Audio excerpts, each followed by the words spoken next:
Dr. Sage here. Welcome back to our final lecture on bone tissue and the skeletal system. Today's topic, calcium homeostasis. By the end of this video, you should be able to describe the effect of too much or too little calcium on the body and explain the process of calcium homeostasis.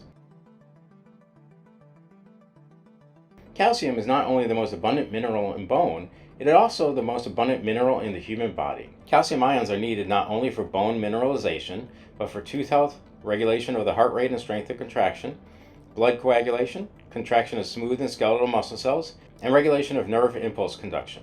The normal level of calcium in the blood is about 10 milligrams per deciliter.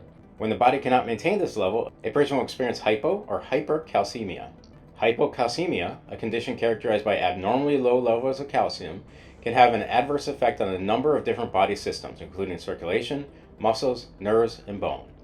Without adequate calcium, blood has difficulty coagulating, the heart may skip beats or stop beating altogether, muscles may have difficulty contracting, nerves may have difficulty functioning, and bones may become brittle. The causes of hypocalcemia can range from hormonal imbalances to an improper diet. Treatments vary according to the cause, but prognosis are generally good. Conversely, in hypercalcemia, a condition characterized by abnormally high levels of calcium, the nervous system is underactive, which results in lethargy, sluggish reflexes, constipation, and loss of appetite, confusion, and in severe cases, coma.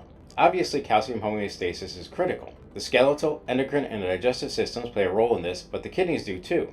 These body systems work together to maintain normal calcium levels in the blood. Calcium is a chemical element that cannot be produced by any biological processes. The only way it can enter the body is through the diet. The bones act as a storage site for calcium. The body deposits calcium in the bones when blood levels get too high, and it releases calcium when blood levels drop too low. This process is regulated by PTH, vitamin D, and calcitonin. Cells of the parathyroid gland have plasma membrane receptors for calcium. When calcium is not binding to these receptors, the cells release parathyroid hormone, which stimulates osteoclast proliferation and reabsorption of bone by osteoclasts. This demineralization process releases calcium into the blood. Parathyroid hormone promotes reabsorption of calcium from the urine by the kidneys so that the calcium returns to the blood. Finally, parathyroid hormone stimulates the synthesis of vitamin D, which in turn stimulates calcium absorption from any digested food in the small intestine.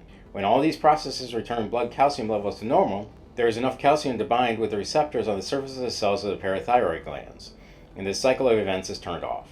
When the blood levels of calcium get too high, the thyroid gland is stimulated to release calcitonin, which inhibits osteoclast activity and stimulates calcium uptake by the bone, but also decreases reabsorption of calcium by the kidneys. All of these actions lower blood levels of calcium. When blood calcium levels return to normal, the thyroid gland stops secreting calcitonin. This has been your overview of calcium homeostasis, and this concludes our set of video lectures on the bone tissues and the skeletal system. Until next time, this has been Dr. Sage.